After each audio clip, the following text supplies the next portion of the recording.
The first Grand Prix to the new rules, and already McLaren are taking a gamble. Why not? Kimi Raikkonen's down in 15th place. There's Jos Verstappen. No sign yet of Kimi Raikkonen. We're expecting him to come shooting down behind Verstappen any moment. Meanwhile, there's a race to get started here. Well, Michael Schumacher has led the World Championship for over 2 years now. Will he still be leading? Will he still be in front at the end of this afternoon? When the lights go out, the race will be on. A giant leap into the unknown in Melbourne begins now! Fabulous start by Panis. Montoya's holding him up. Panis is going to go on the inside of him. It's as you were at the front, the two Ferraris. Coulthard banged into someone there. By the looks of things, the right front of Coulthard. One of the Renaults has lost ground as well. A slightly chaotic start. How is David Coulthard doing though? I think it was just a bang of the wheels, or did Coulthard just swerve at the last minute? So Ferrari 1-2 then. Montoya maintained third, and Panis about to be overtaken around the outside by a rather feisty Sauber driver. I think it was Heidfeld. Heidfeld then making good ground, but Panis comes back at him for turn 5 and loses out to the second Sauber of Frentzen.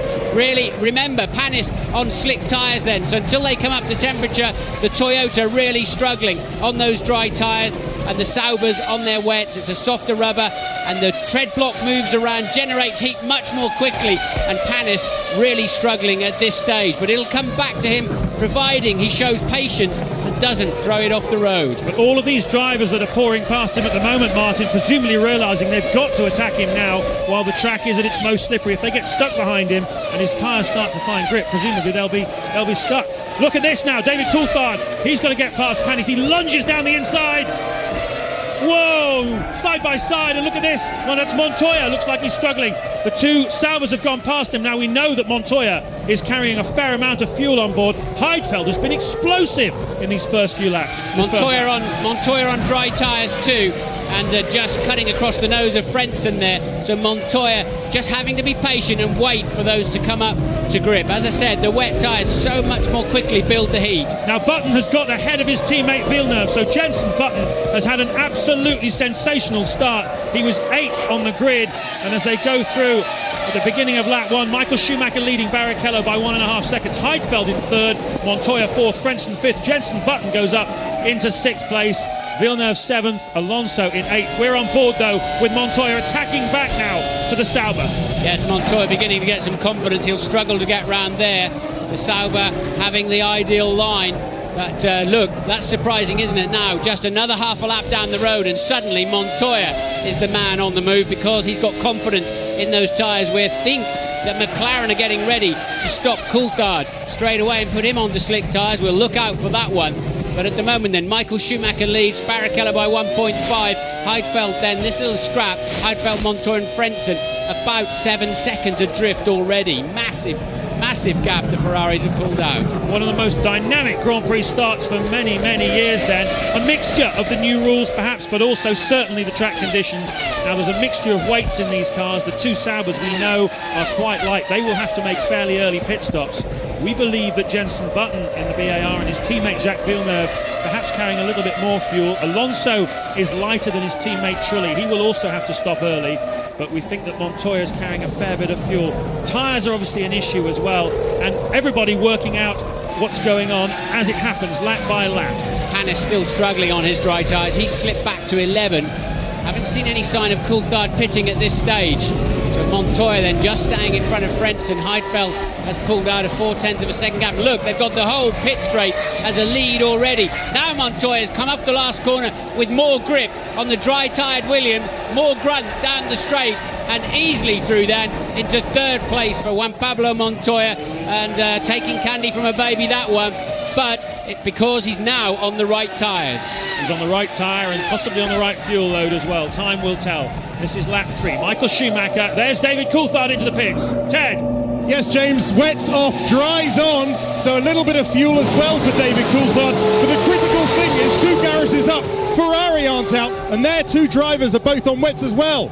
Yes, but they're intermediates really, Ted. As I said earlier, they've got a much bigger window. Ferrari can go at that pace for much longer. But that worked out quite well for Coulthard. Be interesting to see if he got through in front of Raikkonen or not. His teammate who pitted right at the beginning of the Grand Prix. I suspect not, actually. We'll keep an eye on that, whether that worked out for Coulthard to pit just into the Grand Prix as opposed to the formation lap as Raikkonen did. Great racing then for 6th, 7th, 8th places. Heinz-Harald Frentzen, Jenson Button, Jacques Villeneuve, Fernando Alonso. There is Button in 6th place at the moment with Alonso bearing down on him. And Alonso on the wet tyres at the moment. You can see Villeneuve as well in the background as Button tries to have a look around Nick Heidfeld. Now Frentzen has got ahead of his teammate Nick Heidfeld, so Frentzen up into 5th place. 2 Ferraris at the front, Montoya 3rd, Frentzen now ahead of Heidfeld, Button still 6th, 7th, Villeneuve 8th, Alonso 9th, Trulli, and 10th, Justin Wilson. What a fantastic start for the Minardi driver. We haven't really seen him yet, but he is, believe me, up there somewhere. There he is at the top of your screen as Button and Alonso, but Villeneuve and Trulli, the 2 BARs racing with the 2 Renaults right there in the middle of the track. Yes, Justin Wilson, of course, on those same Bridgestone intermediates that are leading the race at the moment. And as I said to him on the grid, he's going to do a bit of giant killing. He certainly is. He's 0.4 of a second ahead of Ralf Schumacher in the 2nd Williams. He's 11th, Ralf Schumacher is 12th. And where does Coulthard come in? I think Coulthard is at the back of the field as the first driver to pit in race conditions. So Raikkonen is let's have a look. It worked out for Raikkonen by some 12 to 14 seconds by pitting at the end of the formation lap, the advantage. And Heidfeld then really struggling to keep Alonso behind him. They're running 6th and 7th. And Alonso now with a better slingshot, and he has a good run. He'll have the inside line down to the far chicane and will take that slot as long as he slows down enough so as not to understeer through the apex, which is exactly what he did, and then takes a nice move to move into 6th place. Interestingly, Heidfeld is the Sauber driver on the dry tyres at the moment, and although certainly seems to be working with a Michelin dry tyre, seems to be working quite well for Montoya in 3rd place. Heidfeld not really getting them to stick at the moment. His teammate Frentzen, like the 2 Ferraris at the front on this intermediate tyre, is making hay while the sun fails to shine here. Right, they'll have to pit the Ferraris. They've got to pit now. Montoya's just done a 1:34.6 on his dry tyres, and that compares to 1:37.1 for the 2 leading Ferraris. Their gap will disappear. They will have to pit instantly if they want to fend off Juan Pablo Montoya this afternoon. And in comes Villeneuve. Yeah, Villeneuve's thinking exactly the same thing. He dives into the pits to take on some dry tyres. Any fuel going in there? Didn't see any fuel going in there. He's carrying a fair bit already, but it's a nice slick stop there by the BAR team. And do we see Ferrari getting ready? No, we don't, not at the moment. So they're not seeing it quite the same way as Martin is. They're going to bide their time a little bit. Perhaps they feel there's some rain coming. Who knows? Well, Montoya's had another 2 seconds out of them on the first sector of the next lap. That's how much he's gaining. He could take 4 to 5 seconds out of them this lap, and they're just 8 seconds ahead of him. So if now they've got to come out. The Ferrari team will have to stop one of their cars. And this is what the strategy really didn't want. They were planning to go about 17 or 18 laps into this race before making a stop, and at the moment this is not what they wanted, because Montoya has got quite a bit of fuel in his car and he can go quite a distance into this race before he has to make a stop. And Rubens Barrichello is under investigation by the stewards as Ralf Schumacher passes Panis. That's for 9th place. Ralf Schumacher now coming up to speed on his slicks, and also then goes straight past must be a Heidfeld struggling. So Ralf Schumacher steaming along. Their wets have absolutely had it. Rubens Barrichello under investigation. He's got a drive-through time penalty, Rubens Barrichello. I can only assume it's for jumping the start. So Barrichello then has to drive through and then make his stop for tyres. That's going to spoil the look of his afternoon. Indeed it is. Look at this though. Mark Webber attacking Heidfeld. He's got the Toyota behind him as well of Olivier Panis. Panis doesn't make it through, but Webber does, and that gets a big cheer from the Aussie crowd as into the pits comes Jenson Button. Can't believe Heidfeld didn't pit for tyres. He just fell away. 1 and 2 cars per straight were passing him, and very strange that he did not pit on that lap. Oh, and it's Barrichello's been in the wall. Yeah, Barrichello, who was due to come in for a drive-through penalty, has hit the wall pretty hard. Now, he's been dropping bits of debris there, Martin, through that sequence of blind bends. We haven't really seen how much he's dropped down, but clearly he's lost his front wing and his rear wing. And, well, that's obviously been a pretty big knock there for Rubens Barrichello. He's out of the race. And will Michael Schumacher be making a stop? We're expecting him in very soon. fastest man on the racetrack by some margin last time around was David Coulthard. He's back in 17th place now after that early stop. It'll come back to him as all the wet runners have to stop too. But those that started the Grand Prix on slick tyres, on dry tyres with the grooves, which they are not on the Ferrari, they're the Inters I was telling you about, but those drivers that started on dry tyres absolutely hit it right on the head. Absolutely the right thing to do. Barrichello's going to repair backwards. That's in turn 5. He's lost it through turn 5. I would imagine his tyres were beginning to give up. What happens is, with the tread blocks, the rubber moves around, generates a lot more temperature. Great in the wet, but it soon turns all gooey in the dry conditions, despite how good those tyres are, and that is a terrible mess of that car. That will probably be a throw that chassis away when it rips the suspension like that. Frentzen then in the pits. Heidfeld still has not pitted and is lapping 6 to 7 seconds off the pace in the second Sauber. Sauber have been caught sleeping. Yes, they have a little bit. Their pit work not quite as sharp as it might be. They were in a lap later than the BAR team, and it's certainly going to cost them later in the race. But I wonder, Martin, obviously Barrichello would have been computing the message, you've got to have a drive-through penalty. It had only been announced a few seconds before he lost control of the car there into turn 5. Is there a sense in which do you think he might just have been thinking about and taking his eye off the ball? And we've got Furman in the wall. Ralph Furman then has also had an accident. He is on dry tyres there. So where is that going to be? That's not turn 5. It looks like the exit of turn 2, something like that. Quite... safety cars on standby. Is it just beyond the site of Barrichello's accident? It's certainly in the first sector of the lap, and well, obviously we haven't seen exactly what happened to Furman there, but one wonders whether he got connected with Barrichello. Here's Michael Schumacher though, and obviously Ferrari aware that the safety car is on standby. They want to get this guy in and back out again on the right tyres before that safety car is deployed, if it's going to be. But they've waited too long, James. They should have pitted a while ago, because Montoya had already taken the lead as Michael turned into the pit lane, and they've really waited far too long on that Ferrari. We think he's got good speed this afternoon. He may be able to make the deficit. Rear left has not gone on properly. It's all falling apart for Ferrari. Barrichello in the wall, Schumacher late in the pits. And the fastest man on the racetrack at the moment is Fernando Alonso in the Renault. Well, our information is... Oh, he crossed the yellow line, did he? No, he didn't. It's the inside line. Beg your pardon. Yeah, Fernando Alonso in the Renault, the fastest man on the racetrack. Montoya leads on lap 8 as Nick Heidfeld comes in the Sauber. Montoya leads by 6.6 seconds from Alonso. Trulli is third in the other Renault. And Ralf Schumacher is up from 9th to 4th now in the Williams. Webber is 5th for Jaguar, where he finished last year's Grand Prix in the Minardi. An amazing story that was, and could he repeat it here this afternoon? Panis is also 6th. 7th is Raikkonen, 8th now Michael Schumacher. Remind you that points down to 8th place is one of the D'Amata in the Toyota, the new boy. So not a great day for the debutantes. Furman in the wall and D'Amata in the Sandtrap. Challenging conditions, but no excuses at this level, and no excuses for the teams either. And that is Furman going off in turn 5 as well, and crossing the debris of the broken Ferrari of Barrichello. So exactly the same place. I wonder if there's a little bit of oil down there, a bit of dirt, because he had an identical accident to Rubens Barrichello. And safety car is out to recover the debris and the car. That is bad news for Montoya, because it's working out, and Alonso, working out beautifully for them, and they'd pulled a gap on the Ferraris. But I just don't understand why some of these teams have been so asleep this afternoon, James. As soon as Montoya starts popping in sector times that's 2 seconds faster than anybody on wet tyres, that is, there's the cue. It can't be any easier for you. The sector time comes up in bright red on the computer screens. Olivier Panis in the Toyota then comes into the pits, taking advantage of this safety car period. He put fuel into that car as well. That may well work out quite well for him. Mark Webber in your top of your screens is also taking advantage of this period of safety car.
lap 9 of the Australian Grand Prix. We have a safety car here.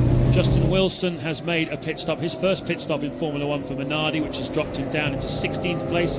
Also coming into the pits, we saw Mark Webber.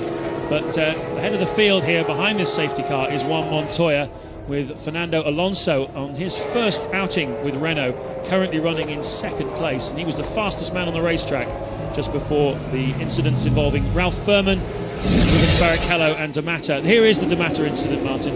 Yes, he was having a go at passing the Jaguar and just came in way too deep into the corner, way too far on the right-hand side, where it would be quite dirty, and just spins off into the gravel trap. There's no way out there. Michael Schumacher was coming out of his somewhat late pit stop. Schumacher's back in 7th place now. That's how badly that worked out for him. I tell you who's going to be very, very happy about this are McLaren. They're 6th and 8th. Their early pit stops and keeping it on the road, they've just come steaming through the field nicely as everybody else has pitted. Panis did a good job as well, because he's got quite a lot of fuel on board now by pitting. Anybody who pitted under the safety car basically gets a free refuel as you all zoom back up to the Snake. Here's another look then at the start of the Grand Prix. Rubens Barrichello was given a drive-through penalty. He didn't take it because he crashed. Yeah, you could see clearly, Martin. It just crept away. The clutch started to overheat and started pulling away. I mean, Rubens is a passenger at that time anyway. He's just pressing a button, and the software's handling all of that. That'll be gone for the British Grand Prix, taken away. But I don't believe that'll be Rubens' fault, actually. And I would think he'd be quite unhappy about the afternoon. And you may well be right, James. He will have just have been told he's got to drive through and he's got to make a pit stop as well. And they have to be separate incidents. You can't take your drive-through as a pit stop at the same time and take advantage of it. Yeah, pretty tough for him. Talking to Rubens last night after qualifying, and he was saying that he feels so much more on top of Formula 1 now, so much more mentally strong. And I think that was perhaps just too big a test for him, getting that message at that time. Look at Webber up in 5th place as well. He's done well for Jaguar. Started on dry tyres. It's not worked out well for BAR. 9th and 11th. They started on the wets. Ted. We think that Rubens Barrichello span off on some oil from a support race. David Coulthard had actually radioed back to his team McLaren to tell them there was some oil on that corner. So rather than the wet tyres, it was a bit of oil on the track, and Furman went off on it as well. That's the latest. Yeah, surprising, unless it was just on the outside and they ran a little wider than the normal line, because obviously we're on lap 10, so we've had 200 passes through that corner and only 2 drivers managed to fall off on it. Exactly, and if there was oil, it would have been there from one of the support races. That's the corner though, turn 5, where we saw Luciano Berti destroy the Jaguar a couple of years back. It's obviously a very, very tricky corner. It is, but it wasn't Berti's fault because the car broke. We saw also Zanardi drop it in there. Many new boys have dropped it in that corner because it does entice you to get on with it and go flat out through it, but there's nowhere to go on the exit if you've got it wrong, apart from straight and have a bite out of the wall. So Renault obviously rolling the dice their way. They've brought Alonso in. Now, I mentioned to you early on that I had pretty good information that Alonso was very, very light on fuel at the start of this Grand Prix, so they obviously knew they were going to have to bring him in pretty soon into the race. He was making fantastic progress before the safety car came out, but slightly difficult to understand why they brought him in now. You see, he could lose track position, well, enormous amount of track position. He's going to go down to 18th place. Safety car coming in at the end of this lap, so the lights will be going off on the top of the safety car. The race director, team will all be telling their drivers that safety car's coming in. Montoya, the absolute master of the restart behind the safety car, he'll be looking to capitalise on this and put some real daylight between himself, not just Trulli in 2nd place, but mainly Ralf Schumacher 3rd, and as you said, Martin, the McLarens that look so menacing at the moment. Raikkonen 5th, Coulthard 7th, and Michael Schumacher down in 6th place in Ferrari. We've expected a bit of a mix-up in the first Grand Prix to the new rules, and we've certainly got it on lap 11. And this is very much kart or IndyCar territory, why Montoya will be into it so well, because this is what they do over there. They have a, say, yellow period and then have to go with the relatively cold tyres and nail it straight away. It's going to be fascinating now to see Michael Schumacher coming through. He's now running 7th with Alonso's, as you say, somewhat strange pit stop there that's put him 17th. 3 cars currently not running, then D'Amato, Furman and Barrichello, they've all fallen off the road. Watch Montoya, he's dropping back from the safety car now. Whilst they're following it, they've got to be within 5 car lengths but when he knows the safety car is coming in, he's allowed to slow the pace right down and then drop the throttle whenever he wants to drop the throttle. Everyone else has got to react to his move. This is turn 13, so we've got a couple of corners to go before, and here we go, Montoya picking the pace up now. Now remember, last year we had a safety car, and before they'd even crossed the start-finish line, David Coulthard went off the track. And will the same thing happen here this weekend? Now, that's where Coulthard went off at the top. No one seems to have done it this year, as Montoya flashes across the start-finish line to begin lap 12. He leads the Australian Grand Prix. We're green again here at Melbourne. And Ralf Schumacher's got a good restart, but look at Raikkonen. Makes a move on Webber. Beautiful pass by Kimi Raikkonen. Yes, Webber realised he'd lost the moment there and quite sensibly gave up, and now Michael Schumacher's going to be past him too as they go down into turn 3. So Webber a little bit overcautious on the restart of this Grand Prix. Schumacher up into 5th place. Yep, the more experienced driver certainly carving his way through, but Kimi Raikkonen, you'd have to say, is not really much more experienced than Mark Webber, but obviously very motivated, very keen to put right what the mistakes of yesterday, where he hit the wall in the morning and then made a bit of a mess of qualifying. Raikkonen on the move here. The man who didn't do well on that restart, amazingly, as another IndyCar driver, was Villeneuve. He fell quite a long way back from Coulthard. He's currently in 8th place. Villeneuve then Panis in the Toyota Button. His teammate is in 10th. But at the moment, Montoya leads from Jarno Trulli, who's had a solid afternoon, hasn't he? Ralf Schumacher then, who started back in 9th place, is currently running 3rd, and we have a Williams 1st and 3rd. That's not quite what we expected, is it, after free practice? No, certainly they were really struggling for pace throughout Friday, and indeed the messages coming out of the camp after the winter testing were that really the car was slower, in fact, than last year's model. Only Williams of the top 3 teams have brought a new car here to Melbourne this weekend. Ferrari, there you can see Michael Schumacher are using last year's car with slightly modified electronics, but apart from that, it was such a good car they didn't really need to do too much to it. They will introduce their new car in Imola, the 4th race of the season, and McLaren also have a modified version of last year's car here. They've done a bit more work to it. Whole new back end, new gearbox, rear suspension, and rear aerodynamics on the McLaren. And that's been a great improvement. They've been a lot faster, as you can see now for yourself. Kimi Raikkonen holding Michael Schumacher behind him at the moment as we ride on board with 3rd place man Ralf Schumacher. Quickly flashing away. It does seem that Webber's just falling back a little bit from that pack, and behind him is Coulthard and catching them very quickly. Villeneuve, Button, Panis zooming in behind them, who are 8th, 9th and 10th. So that could be quite a good scrap soon. But at the moment, Ralf Schumacher keeping within 0.5 of a second of the Renault of Trulli. Heading down to the far chicane. Let's hope we stay on board and just watch it through this corner. And he does appear to have generally better speed in that Williams BMW. Well, the information about Trulli is that he was carrying about 50 kilos of fuel at the start of this race, which would get him to about lap 16 or 17. We've had a safety car that might extend it by a lap, but certainly if he can hold on, keep that Williams behind him for that long, he'll be doing very well. This is lap 13. Trulli was certainly figured last year, if you remember, in the early stage of the race. He was up in 2nd place for battling with Montoya then. So once again, the promise of Jarno Trulli again coming through. You can see the rest of the field very close now. Michael Schumacher have a bit of a look at Kimi Raikkonen, a man who he rates very highly. But he's going to have a battle between these two very shortly, I think.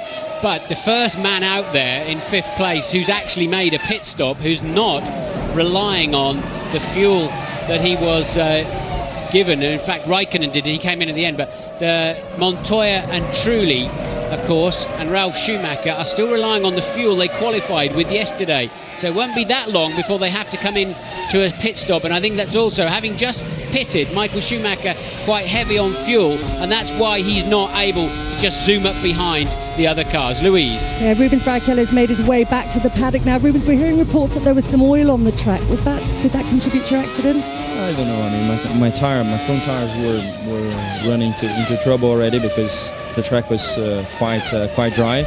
I had to still pushing. We were talking on the radio because there was the stop and go that I would receive, and all of a sudden I pushed in a little bit too hard into the corner, and there was this understeer. I could never come back.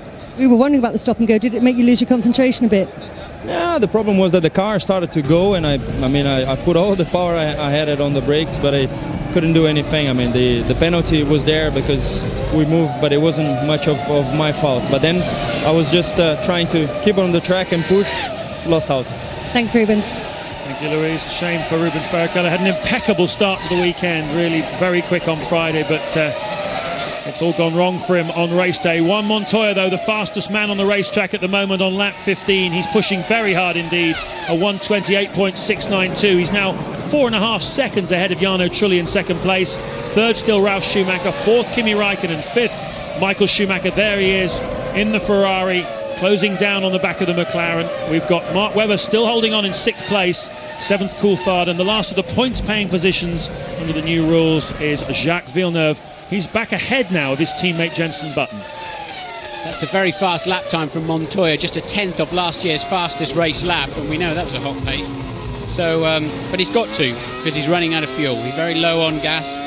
Montoya surely will have to pit in the next 4 to 5 laps, and we know several of the cars behind him have pitted and will be tanked up, such as Michael Schumacher's Ferrari that you're on. And I am expecting quite a long middle stint with some of these cars. Something like Coulthard, they only fueled it for as long as it took to put the tyres on, so I don't think he had a full hosing down with fuel there on that stop, but Schumacher surely did. But if you remember, Kimi Raikkonen came in very early into the race. We didn't see how much fuel went into that McLaren. And when he put his dry tyres on, Raikkonen would seem to be a man who's definitely in with a shout of winning this Grand Prix here this afternoon, because he's got the right amount of fuel in the car, probably. He's certainly got the right tyres on. Louise, what can you tell us? Well, I'm going to ask Ralph Furman what happened. You went off at exactly the same place as Rubens. Was that coincidence or was it his debris?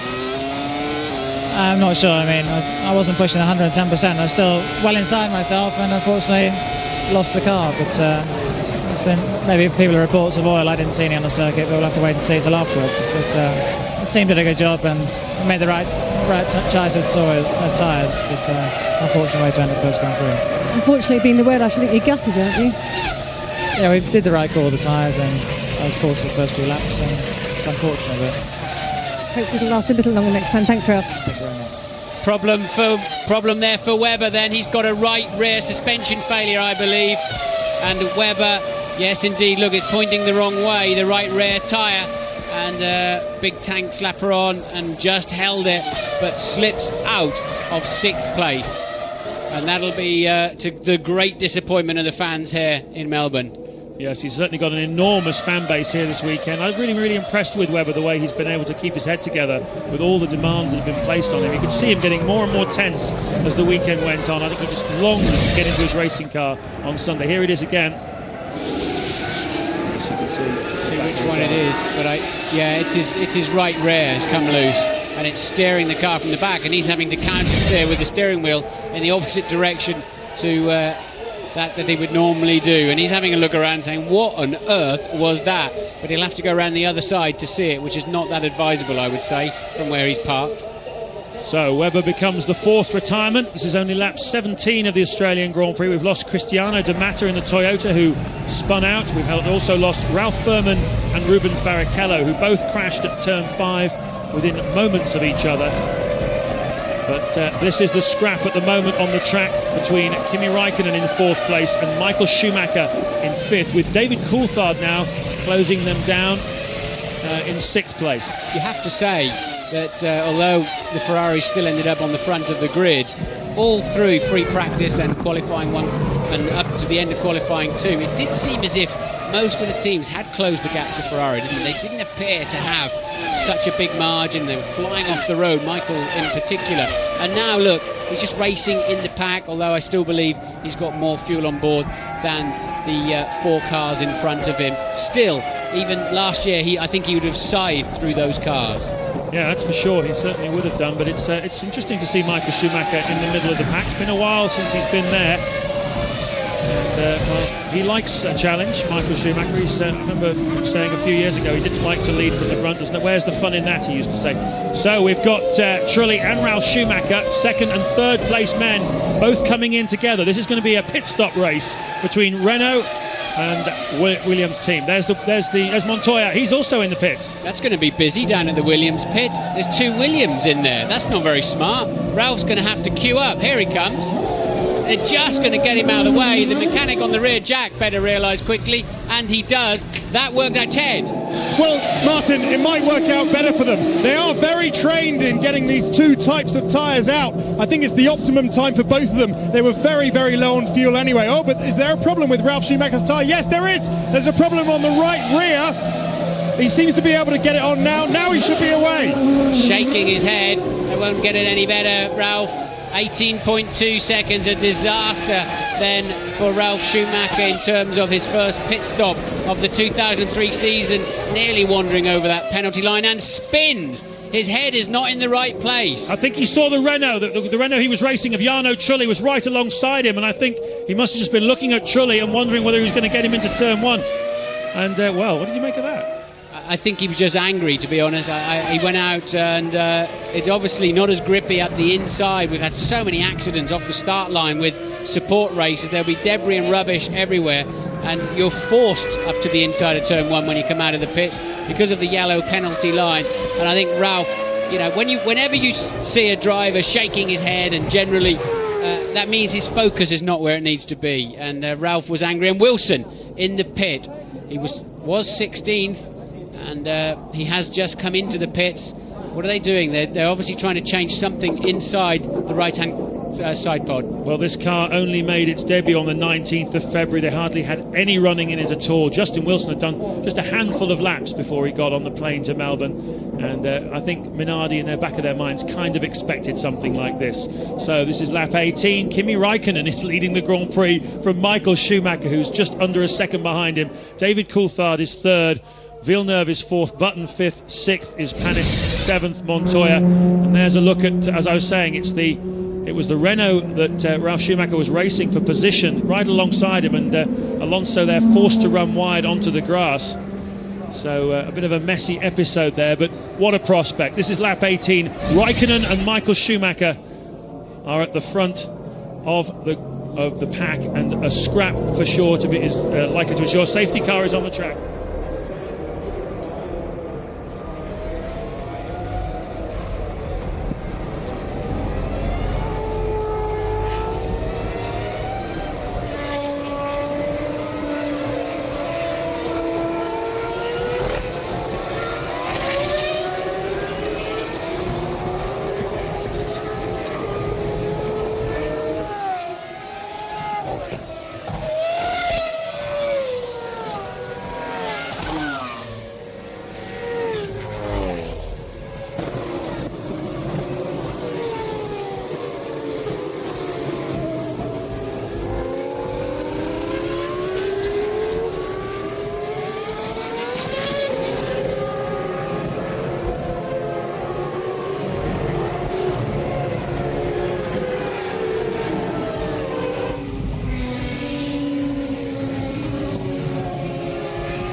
Of the Australian Grand Prix, the tantalising prospect of Kimi Raikkonen in the McLaren and Michael Schumacher in the Ferrari at the front of the grid.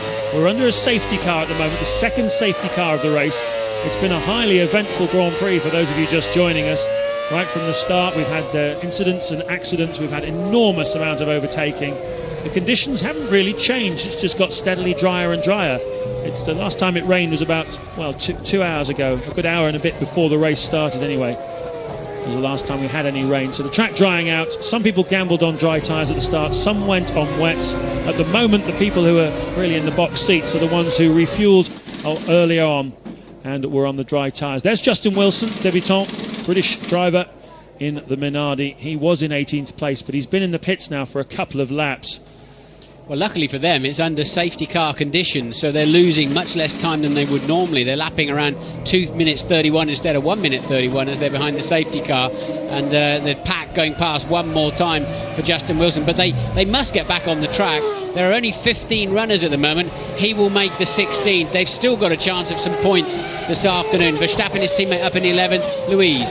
Yeah, down in the back of the Minardi garage at the moment. The reason he's come in is because the team noticed a rise in the engine water temperatures. So they brought him in. They're hoping it was a blocked radiator. There's been a lot of frantic activity going on. So the guys are hoping to get him out again. They're going to refuel him and change his tyres whilst he's in as well. So I'll keep you updated. And that's the importance of car-to-pit telemetry, so that the teams can at least read what's going on out there, because I think reliability is going to be a key issue through the 2003 season.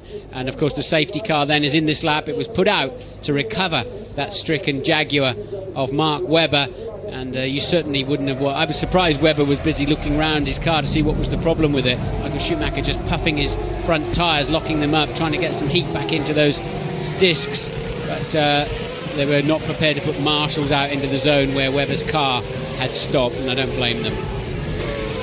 On board with Michael Schumacher, the sole remaining Ferrari in this Grand Prix. Rubens Barrichello crashed out earlier on, and we're getting ready for the restart now. That's Kimi Raikkonen up front. Did you see the wobble on the front left-hand tyre of Michael Schumacher's car?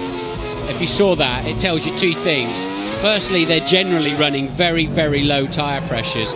Could be down 16 or 17 psi, but in these conditions, on a cold day, behind a safety car running a minute off the pace, they could be down to 10 or 11 psi at the moment, and that is going to give him such a handful when he starts the race, and also the car will tend to bottom out as well, and that is why he's wrestling the steering wheel, desperately trying to generate some heat and therefore some pressure back into those front tyres. Yes, because the first corner here is a fairly immense braking, isn't it? Down into turn one, and it's very, very easy to get it wrong, as we've seen throughout qualifying. This is going to be a big test though for Kimi Raikkonen. It's the first time he's led a Grand Prix at the restart behind a safety car, and a very inexperienced driver. It's only his third season of car racing. He's nailed the throttle now and left Michael Schumacher behind, but be careful, Kimi, because David Coulthard went off on that corner at the restart last year. Raikkonen doesn't make the same mistake. A great restart for Kimi Raikkonen. And Michael Schumacher, and especially Coulthard. But look, once again Villeneuve caught napping there in the first of the two PARs in fourth place, but Button does not have a chance to look up the inside of his teammate, locks his front wheels and somehow didn't run into the back of him, and Montoya will be pleased with that safety car. He had to pit. He was still relying on his qualifying fuel, the fuel that was locked off yesterday afternoon, and he had to start the race with that. And Montoya then, because of the safety car situation, and now he makes the move, and it enabled him to stay in touch with the leading pack despite that pit stop. What did you make of that restart from Raikkonen? I mean, it made it look easy, didn't he? But the pressure must have been immense. Well, he's led a Grand Prix before, of course, in Manicourt last year, and shows a very calm head on the young man, doesn't it? But yeah, he certainly got away well, did it absolutely spot on. So, lap 21, Kimi Raikkonen leads by just over a second from Michael Schumacher. David Coulthard, half a second behind the German. Villeneuve fourth still. Button right on his gearbox, a teammate, and there's no love lost between those two, as we've been finding out over the last few weeks. Olivier Panis is sixth, Montoya seventh. Heinz-Harald Frentzen, who had a very eventful start along with his teammate, Sauber teammate Nick Heidfeld, he's back down to 8th now. Fisichella up to 9th in the Jordan. That's the first we've really heard of him throughout this Grand Prix. You see, it says that on the statistics that Raikkonen hasn't made a pit stop, and look, Heidfeld out of the Grand Prix. He was running down in 13th place, unlucky for some and definitely unlucky for him today. Where will he be parked, and will they need a safety car again? He'll select neutral so they can press the button, select the neutral so they can push the car away. But Raikkonen did of course come in at the end of the green flag lap, and it looks like Heidfeld is right in the... What on earth is that all about? And so nearly in pushes Ralf Schumacher, who's having a mere of an afternoon. He has to go right around the gravel trap down there in turn one. I don't know what happened there. No, it's over there at the chicane, turn 12 and 13. Ralf did very well. Look, the right front tyre's not on properly. Right front wheel not on properly for Nick Heidfeld. Yeah, it certainly looks as though something wrong with his front suspension there. But Ralf Schumacher's had a terrible weekend. He had an awful time in qualifying on Friday and again on Saturday. And then today, well, he's had a very, very long pit stop when a right rear wheel wouldn't go on properly, the wheel nut wouldn't engage, and now he's very nearly been taken off the track by Nick Heidfeld. They want to forget this year's Australian Grand Prix in a hurry. A race she's been on the podium in the past. I was saying to you, it doesn't show Raikkonen as having pitted. He did pit at the end of the formation lap, so the Grand Prix hadn't started. That's why he didn't register. But we don't know if they put any fuel in Raikkonen's car. You've got to assume they put in quite a lot. Well snaky there into turn 15.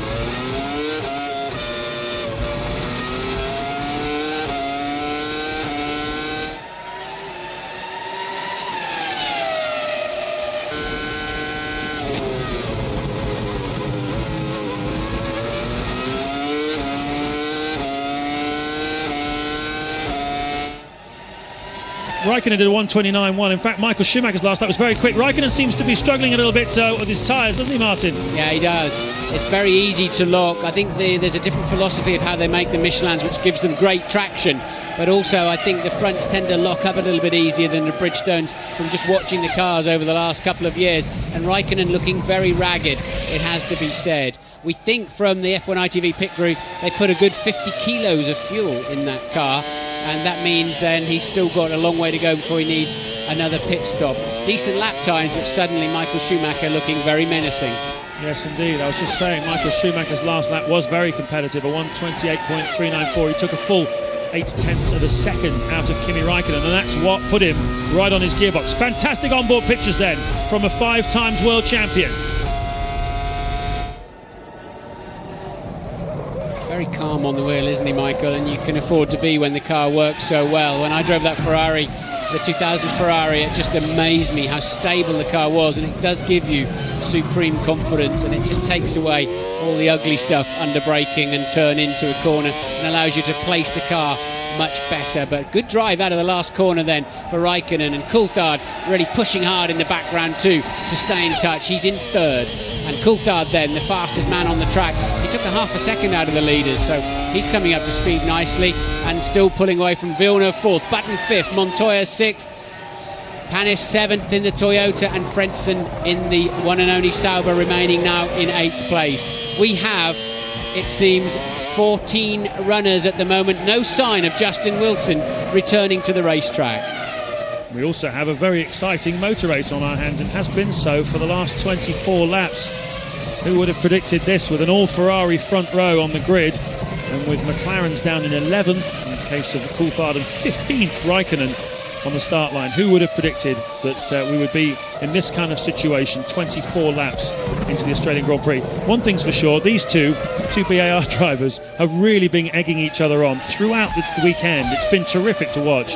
Jenson Button put in a terrific qualifying lap on Friday, and Jacques Villeneuve had to go out and beat it, and they've just been egging each other on. It's been fantastic, and throughout this race they've been exchanging positions. At the moment, Villeneuve is in front of his English teammate. And the two Honda engines looking very strong and very reliable too in the back of those BARs. They had a bad batch early on in the weekend, but now it appears to be working well. Look how much tighter line Schumacher could take in that hairpin to give him a much better look at the final corner, and that it just keeps adding up. You take a tighter line, you get on the throttle earlier, you get a wider turn in, you reduce the angle of the corner, and that just keeps helping you all the way along. Well, this is something that we're expecting to see quite a lot of in 2003. Kimi Raikkonen and Michael Schumacher, with David Coulthard also in attendance. Raikkonen's been here before, French Grand Prix last year at Magny-Cours, where he led for quite a few laps and then had the misfortune to be the first on the scene of a Toyota engine blow-up. Oil on the track, Raikkonen got caught in it, didn't see it, and ran a little wide. Michael Schumacher came down the inside, put a really rather brutal chop on him as he went through. But I think Michael learned something about Kimi that day, and you've both got mental pictures of each other, I should imagine, Martin, now, about what they're likely to do in this sort of situation. Yeah, you have to say Schumacher looks the calmer. It's déjà vu, as they say, from last year's French Grand Prix. Just 2.5 seconds then between the first 3 cars. And Villeneuve now some 5 seconds behind Coulthard in 4th. And look how stable the Ferrari is. He doesn't have to correct the car on the exit of the corner at all. He's merely just turning it in, the right amount of steering lock.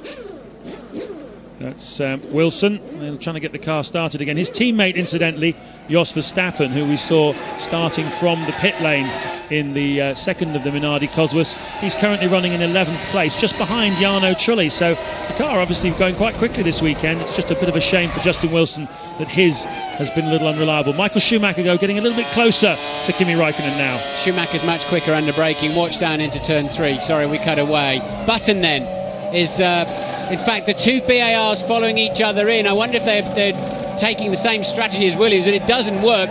You need a bit of a separation between your two cars for that to work. Obviously, you want to max out the number of laps you can do after your qualifying run where the fuel is sealed off, but you need a good 15 seconds, at least 12 between your two cars for that to pay off, and Button lost out very badly there. Yes, he lost at least 10 seconds out of his race time. He's struggling to get the car going again. I imagine there's a great deal of frustration inside that helmet of Jenson Button, because he was sitting right on the tail of Jacques Villeneuve. He looked very, very comfortable on the pace of his teammate, but right there he's just seen 10 seconds of his race effort disappear, and goodness knows how many racing positions. We'll find out in a moment when the computer sorts out the race order. We'll tell you exactly how many places he's lost as Schumacher closes up once again on the back of Kimi Räikkönen.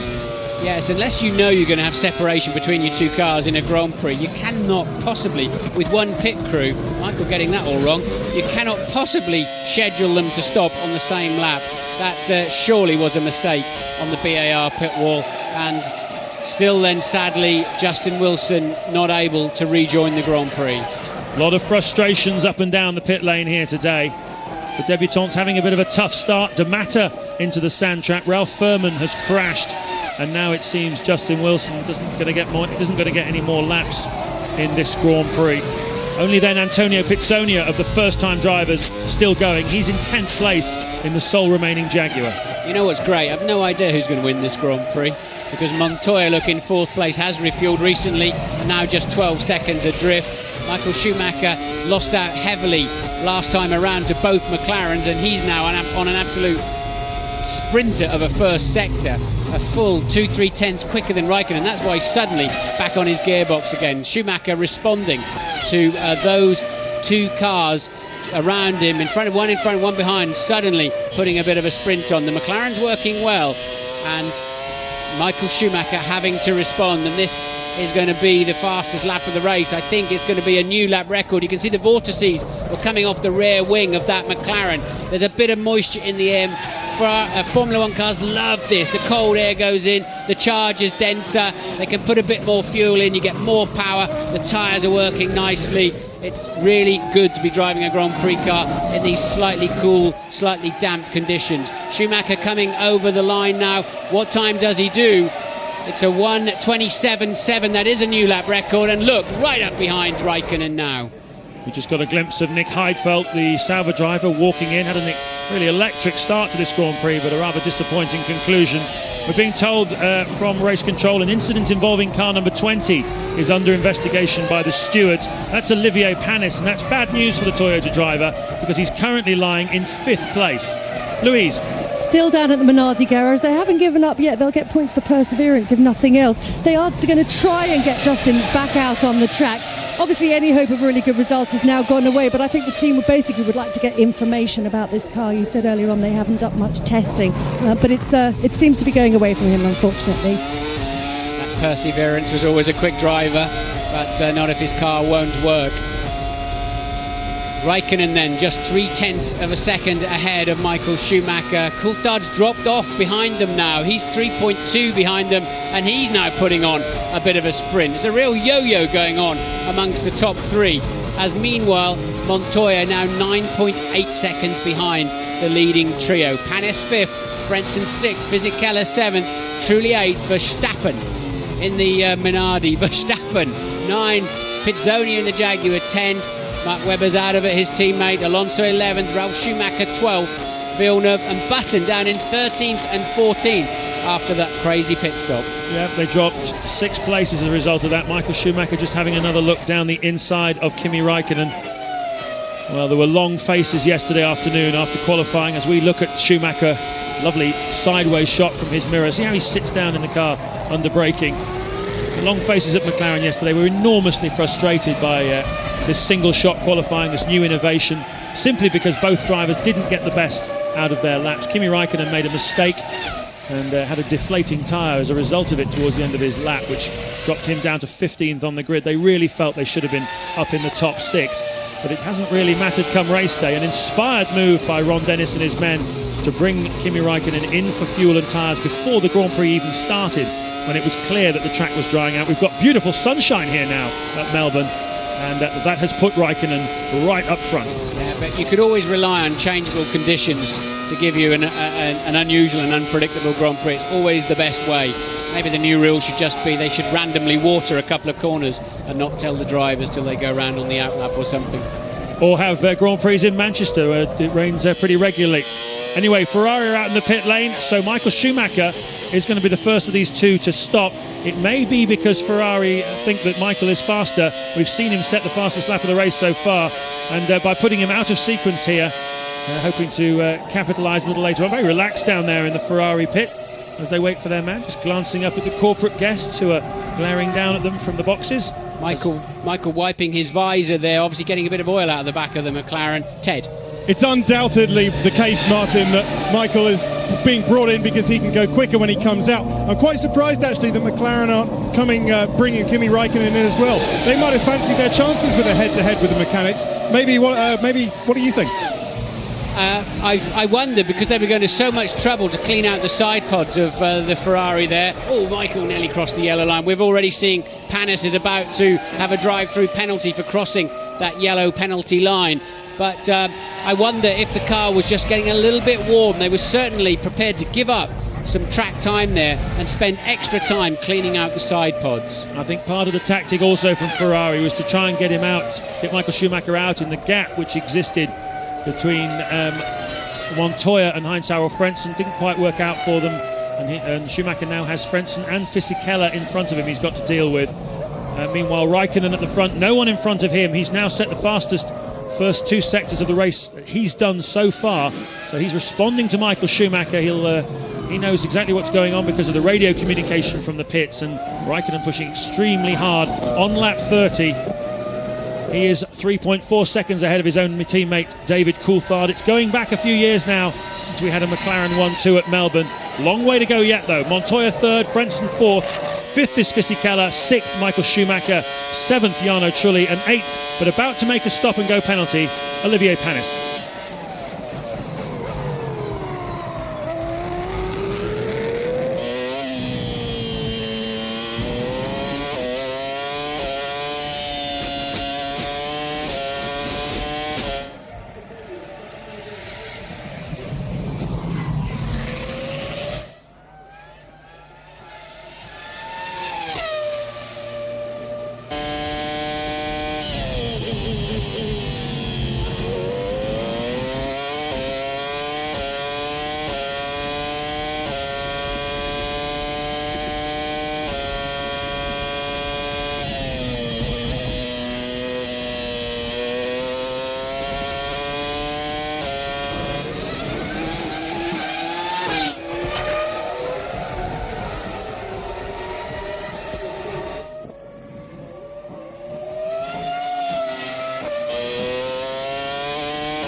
Lap 32 of the Australian Grand Prix. That's Antonio Pizzonia, who's in a little bit of trouble in the Jaguar. He's just had a spin and he's now in front of Jenson Button, who lost an enormous amount of time due to a very, very badly worked pit stop by the BAR team. They brought both Villeneuve and Button in at the same time. So Jensen had to sit there doing absolutely nothing for about 12 seconds while they refueled Villeneuve. Both of those two cars have now dropped right down to 13th and 14th places. Louise, what can you tell us? Well, I've just been to ask the team about that. What they told me is that Jacques Villeneuve was losing his radio signal. They did actually call him into the pits on several occasions. He was due to come in before Jensen. But Villeneuve didn't hear the call, so they switched the strategy and said, OK, we'll bring Jensen in instead. Just as Jensen was coming in, Villeneuve heard the call and decided to, it's time for him to come in as well. So that's what the team have told me. Adds an interesting dimension to that rivalry we've been hearing so much about, though. Something wrong here, Martin? Yeah, Verstappen not happy, is there, sitting as he stalled the engine. No, he obviously hasn't, but he hasn't got any gears. Box full of neutrals then. Now he's found one, and off he goes. And McLaren, we think, are ready for Coulthard to come in. We know they've given the push board to Kimi Raikkonen, and push he has. He's now got a 5-second advantage over Coulthard as he sets yet another new fastest lap of the race. And Coulthard in this time. And it's an important stop for McLaren because they want to get Coulthard out in front of Michael Schumacher. That's the target, I believe, because Schumacher is 31 seconds behind Raikkonen and 26 seconds behind Coulthard. So this should get him out in front of the Ferrari, and that tactically, certainly from Kimi Raikkonen's point of view, is massively important. Montoya up into second place. Reasonable stop. There's quite a lot of fuel going into that car. A lot of fuel. It was a good stop, but a lot of fuel. But what's showing up very well here is just what a good move it was for them to fuel Raikkonen up before the start of the race. He really was carrying a lot of petrol, and it's enabled him to go a long way. And what's even more interesting for me, James, is that quite clearly Raikkonen's car is heavier than Schumacher's was when Schumacher was sort of staying with him and pushing him a little bit. But the Raikkonen in this McLaren has got some serious pace this afternoon. Coming in at the end of this lap, we believe. Yes, he has driven that car with quite a lot of fuel on board. It's clear now at the start of the race and been able to find speed. We think that Michael Schumacher is behind David Coulthard, so it would appear to have worked for the McLaren team, that strategy of bringing Coulthard in, as Raikkonen, the race leader, dives into the pit lane. Now he's got Montoya 19.4 seconds behind him. That's the man he's got to worry about. Panis is dropping out of the race. He's stopped around the circuit, so 13 runners now then. Panis in the Toyota falling away. And into the box then with Raikkonen. Some 22 men involved in making this work out. How much fuel will they give him? You've got to assume it'll be roughly the same as they're giving Coulthard. Looked a touch shorter, if anything, didn't it? No, in fact, it was 7/10 longer. So that, again, worked very well for the team. It was a very tasty stop indeed by the McLaren team. Raikkonen really punched it out of the box. There's Michael Schumacher. So the tactics definitely worked. And the pit stop sequence has gone through. They've both, well, certainly Raikkonen and Coulthard are fueled to go to the finish. No doubt about that, judging by the amount of time it took to put fuel in the car. And you can see Kimi Raikkonen, he'll be delighted to see that Heinz-Harald Frentzen is between him and Michael Schumacher. Juan Montoya is leading the race at the moment as Fisichella makes a pit stop on lap 34. Raikkonen is second, Frentzen is third, Michael Schumacher fourth, Coulthard fifth, Trulli sixth. But the men who are looking really strong at the moment are the McLaren men. Yes, indeed. Montoya pitted then back on lap 16.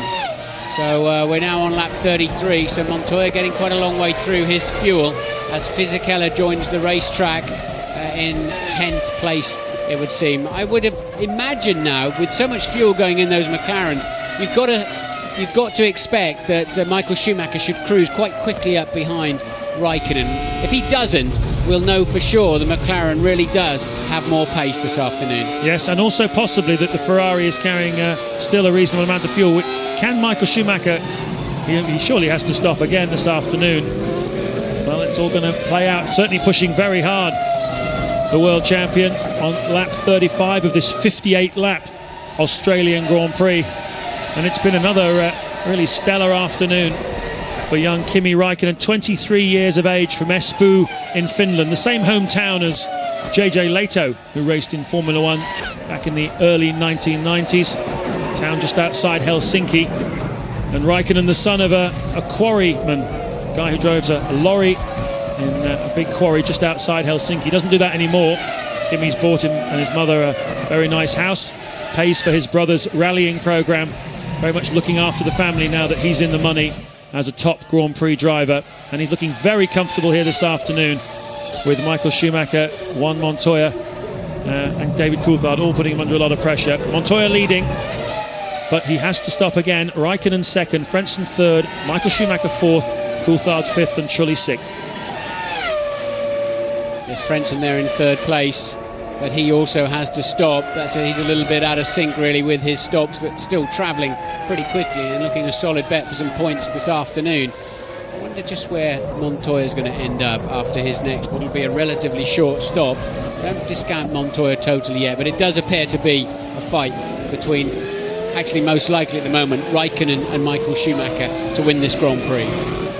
Well, you take about 19 seconds out of your race, plus however long you're stationary for in your pit stop in order to make a stop. At the moment, Montoya, he'd be looking at rejoining about 5th or 6th after his pit stop, possibly.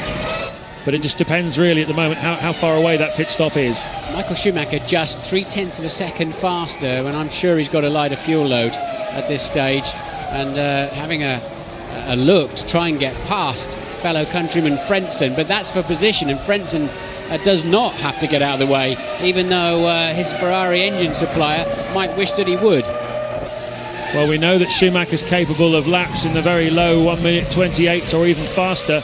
At the moment, Frentzen is penning him to very high 28s or even low 29s, and this is good news for both Montoya and Raikkonen in front of him, because at the moment Frentzen, although he's got a very light fuel load on that Sauber, and it's only a matter of time before he makes a pit stop, at the moment Schumacher just doesn't seem to be able to get past him. No, and Raikkonen's not had a good lap. He's made a mistake somewhere in the first sector, and that is why the Ferrari, despite being tucked up behind the Sauber, is that much closer to him. One of the reasons, Martin, why Schumacher will find it difficult to get past Frentzen is because they've got the same engine. The Sauber customers of Ferrari using the engine from last year's 2002 Ferrari, which is pretty much the same one that Michael's using here, and the same gearbox. So an unusual situation this, and certainly any suggestions that as Frentzen dives into the pits, and that's what Schumacher needs, he's released. He certainly is. That's rather convenient that Frentzen pitted at that time, because that was going to suddenly, that was very much playing into McLaren's hands, that he was tucked up behind Frentzen, and got to remember who supplies their engine and gearbox. But no, maybe he just needed a fuel stop, and I'm coming up with ideas there. But anyway, it's worked out very well for Michael Schumacher. He can now get after Raikkonen again. Incident involving car number 6 under investigation by the stewards. Raikkonen. That's Kimi Raikkonen, so whatever, maybe there was something to do with what made him go slow on that lap. Or he crossed the yellow line on the way out of the pits. We'll have to wait and see, but there we are. That must be Michael Schumacher, of course, because Barrichello has visited the wall and is out of the Grand Prix. And suddenly, Raikkonen struggling a little bit. He did a 31.1 last time around, a very slow lap time.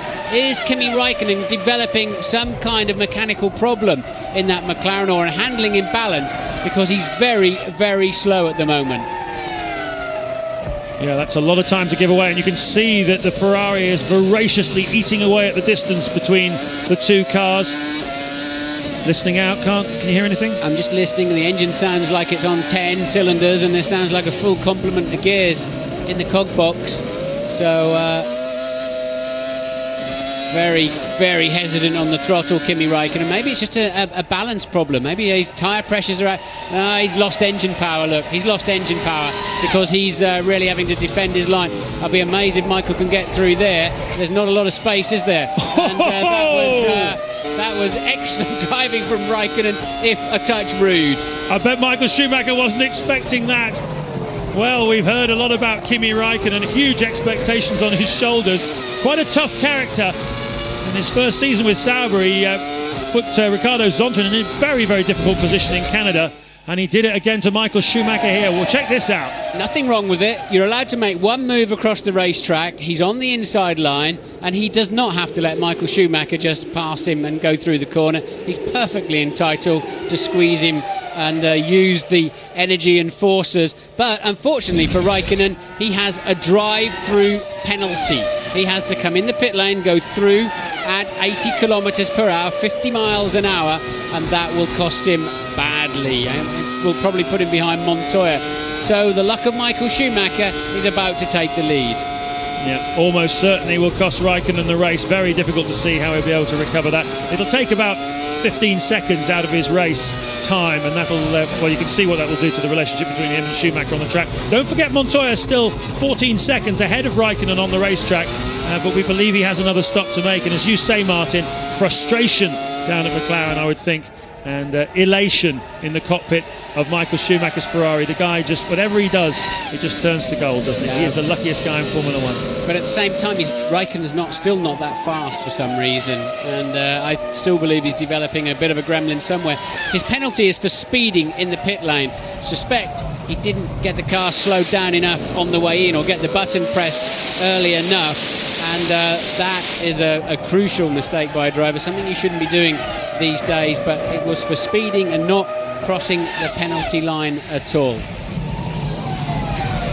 Well, Michael Schumacher will be aware, the team will have told him that the McLaren driver has to come in for a stop, so he will be aware of that. He will not be looking to make any attack on Kimi Raikkonen, and Raikkonen's pace at the moment dropping off slightly, 0.4 of a second in the first lap. He could do his teammate Coulthard a favour here, couldn't he, Raikkonen, by just holding Michael up a little bit. He's got to come in within 3 laps to serve that penalty, and you're not allowed to stay out there all afternoon and do it right at the end. But Coulthard's not fast either. You know what I think's happening? I think they're going through that zone with the Michelins where they put a lot of fuel in, and the Michelins dip and then come back again. We've seen it so often with them, because both McLarens really are off the pace at the moment, and meanwhile Montoya is absolutely flying up front in the 1 minute 27s, while then Raikkonen goes in then to serve his penalty, and Michael Schumacher, the road opens up in front of him, and he moves actually into second place. He doesn't lead the Grand Prix at the moment, but Montoya, we surely know, has to stop again. Yeah, but Michael Schumacher lost 4 seconds in that little period of time there behind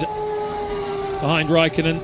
He's now 17.5 seconds behind Montoya. He was just 13.5 behind a couple of laps ago. Ted, what can you tell us? James, I think it's a disaster for Raikkonen. I think he's going to end up down in 8th. Where is he? Behind the 2 Renaults now. It was such a contrast of moods at McLaren. At one moment, they were punching the air after his defence of that place from Schumacher. Then heads dropped after he was given that drive-through. Tough luck.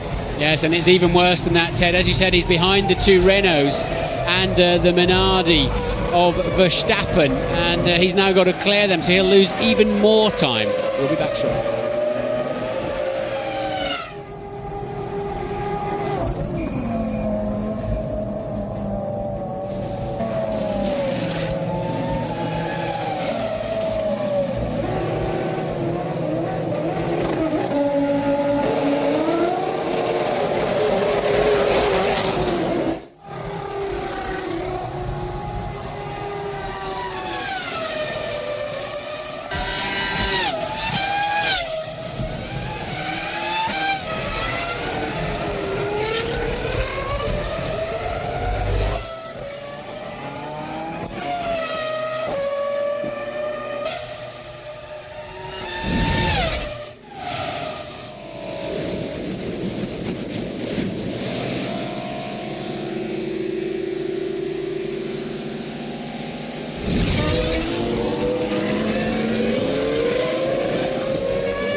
...17 laps to go in this thrilling Australian Grand Prix from Melbourne. Juan Montoya leads from Michael Schumacher by 17.8 seconds.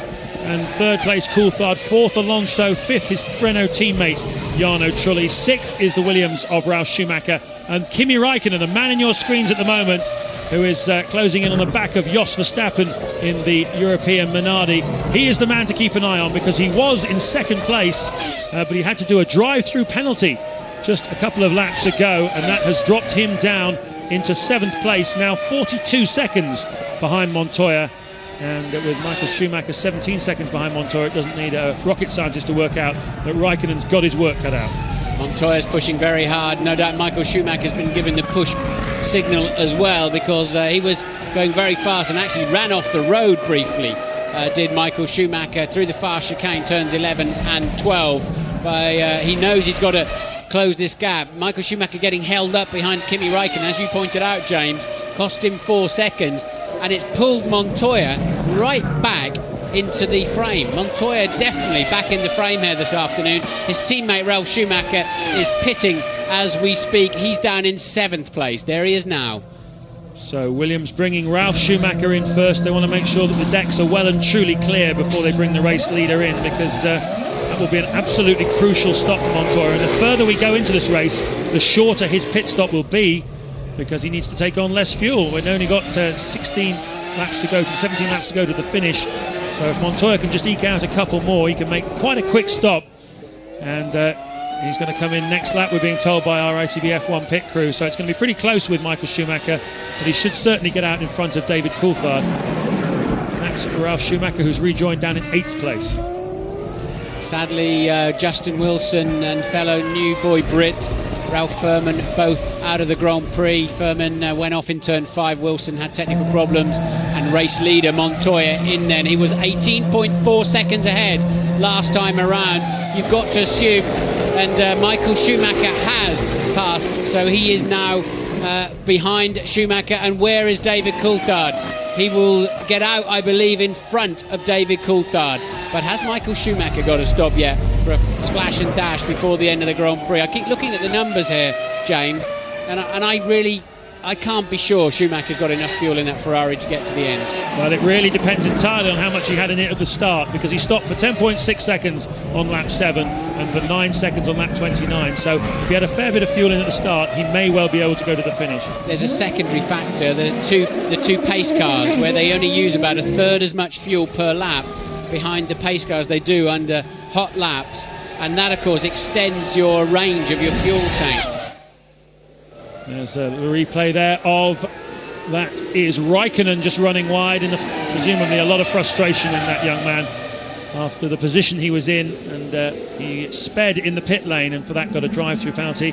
But just to show you that they're all capable of doing it, Michael Schumacher looks like he's damaged his floor, Martin. We saw him run wide a few laps ago, and I wonder whether that's part of his floor trailing. Anyway, this is a lovely front wing shot from one of the two Williams. Difficult to tell which one it is. Possibly Montoya, who's currently in 2nd place. Either way, the car travelling yes, it is, very rapidly indeed. And what's been interesting this afternoon, Martin, has been the relative pace of the Williams and the McLaren versus the Ferrari. Certainly, Ferrari was surprised yesterday to have a 1 second margin in qualifying over Montoya. And it seems that really Williams and McLaren have closed the gap on this 2002 Ferrari. Yeah, that's working well. It's a great shot, isn't it, from these new camera angles we have for 2003. And just to see how well that Williams is working today. He did come out of the pits in front of David Coulthard. Coulthard, though, just 3 seconds behind him, and the pair of them are 14 seconds behind Michael Schumacher. We think Coulthard can go to the end. We know Montoya can go to the end without refueling. What about Michael Schumacher? Not getting a lot of help there from Pitzonia, who he's trying to lap. Michael Schumacher leads from Montoya. Coulthard, truly, Räikkönen up to 5th place despite flying off the road, and that's because Alonso pitted for fuel. 6th is Frentzen, 7th Alonso, Ralf Schumacher 8th, Fisichella, Villeneuve and Button. BAR somehow or other thrown it away with pit strategy and problems. Pitzonia and Verstappen, your 13th and final runner. So Ferrari chasing their 160th Grand Prix victory here this afternoon. And, whoa, that's part of the barge board. They carry on losing bits of the car. Now he seemed to be struggling there, Martin. It's looking like a Meccano set that hasn't been put together properly. Bits falling off it left, right and centre. He did bump down the grass. He might get black flag for that. He might well get black flag. He's got bits hanging off both sides of it, and that will seriously affect the handling of that Ferrari. So if Montoya and Coulthard will certainly be alerted to that, they've got to push all the way to the end of the Grand Prix, because that Ferrari is beatable. Well, looking at it now, you'd have to say it is. This is the 2002 Ferrari. They haven't brought the new car out yet. We'll see that probably in April. We're told it's about 0.6 of a second a lap faster, but look at the fight Schumacher's having. And how did that come off? It just fell off of its own accord, didn't it? I don't really... Yes, it did. That's strange. I mean, he bumped along the grass, but it was just with the two left-hand side wheels. Maybe he's been off the road at some other point, unseen by the TV camera. But that's very unusual for that to happen. And it's just held on by a little guy rope at the back, which is even worse than it falling off altogether. A little bit of anxiety then in the Ferrari garage, and we cast our minds back a few years to the Malaysian Grand Prix, where Ferrari had a barge board infringement. Barge boards became very much the talk, really, over that period of time. Almost cost them a world championship because they weren't in compliance with the rules. But here today, it's a loose barge board that's causing Ferrari headaches. 14 laps to go. Is it going to detach itself, or is he going to get black flagged? The rules of the sport say that if you've got bits of your bodywork hanging off, the race director can call you in a black flag, call you into the pits because you are a danger to other competitors. And you consider him a danger to other competitors? He looks a danger to himself at the moment. He's really fighting that car. That's both barge boards gone. I think what's trailing under the other side is the remains of the left-hand side barge board, and that piece of carbon fibre controls the air very dramatically and divides it between that air that must go through the radiators. There's no fans on these cars, the air's driven through them, and the rest of the air that goes over the back of the car. And that's why Michael Schumacher and Ferrari are getting ready in the pit lane. They'll have to just cut that off and send him out again, but he'll still be struggling for handling. He will indeed. Jarno Trulli pits from 5th place, but what will a Schumacher pit stop, albeit perhaps only one just to rip a piece of bodywork off, do? I tell you what, Martin, I can see the refueler. The Ferrari refueler is there, so he did possibly have to make another fuel stop as it was. We thought he might well do, so it's not just going to be about ripping that barge board off, and this is great news for Juan Montoya. Car 1 has had the black and orange flag. That means you've got damage to your car, you've got a problem with your car, you must call in at the pit. You can stop at your own pit. It's not a flag where you have to stop and see the clerk of the course. But Michael Schumacher will fall back into 3rd place because Montoya is only 13 seconds behind him. Coulthard 2.3 behind Montoya. Now it's turning into a straight fight between Montoya and Coulthard. Raikkonen is 4th. I think Schumacher will come out in front of Raikkonen as long as they don't have too much drama cutting that. Has it fallen off by its own accord now, or is it still hanging in there somewhere? Ted, what can you see? Martin, the barge board has actually come off, so he did have to make another fuel stop. The fuel goes in. This is fantastic news for Williams and for McLaren. New tyres go on. Nigel Stepney taking a good old look at it just to make sure it's roadworthy. But how is this? Is this a Ferrari making a bit of a duff-up of strategy? And Raikkonen might go through past him. He's done with pit straight now. Michael Schumacher can see him. There is Kimi Raikkonen, who goes up into 3rd place. Montoya leads the Australian Grand Prix. This is lap 47 of 58, and we've got real drama here. Well, I said at the start of this race, you've got to go back to September 2001 for the last time that somebody other than this man led the Formula One World Championship. Could we see something different here today? He's chasing his 4th consecutive Australian Grand Prix, but he's really up against it now with 12 laps to go. Montoya's ahead.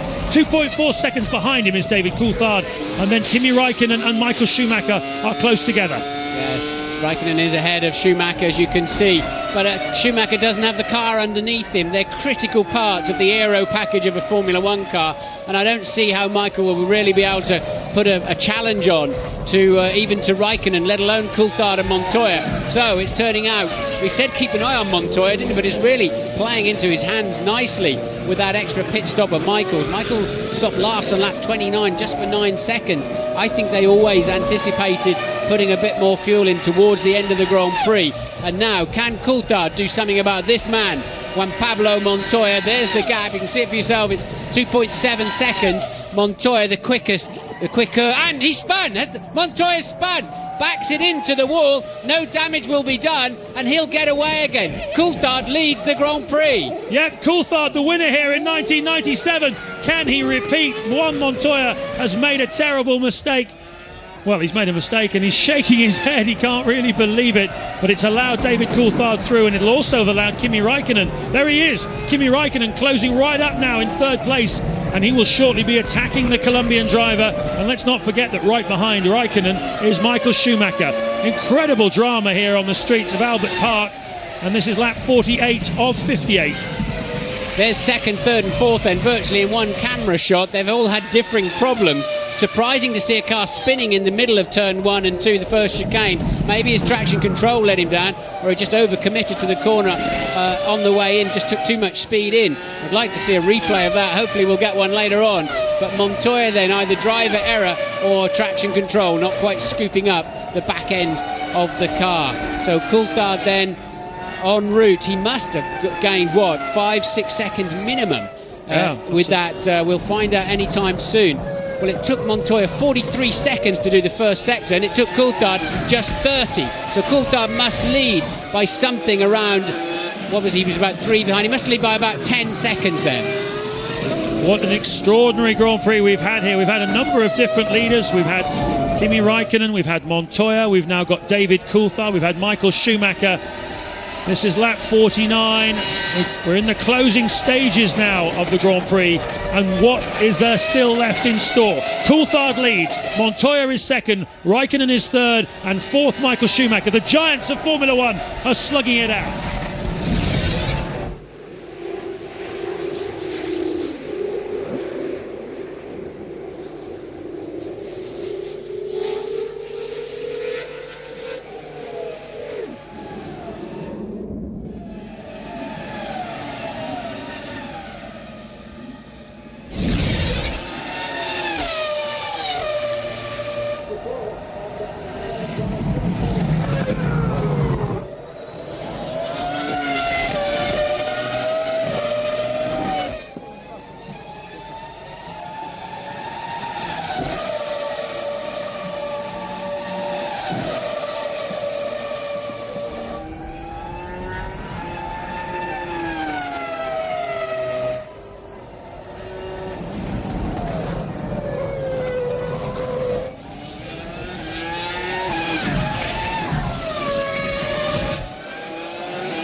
Into the closing stages of a very, very exciting 2003 Foster's Australian Grand Prix here at Albert Park in Melbourne. You're looking at Kimi Raikkonen, who has led a lot of this race but is currently in third place. He has world champion Michael Schumacher behind him, but Schumacher is minus several important aerodynamic pieces on his car. Race leader at the moment, David Coulthard, in the sister McLaren to Raikkonen's. He's 11 seconds. There he is.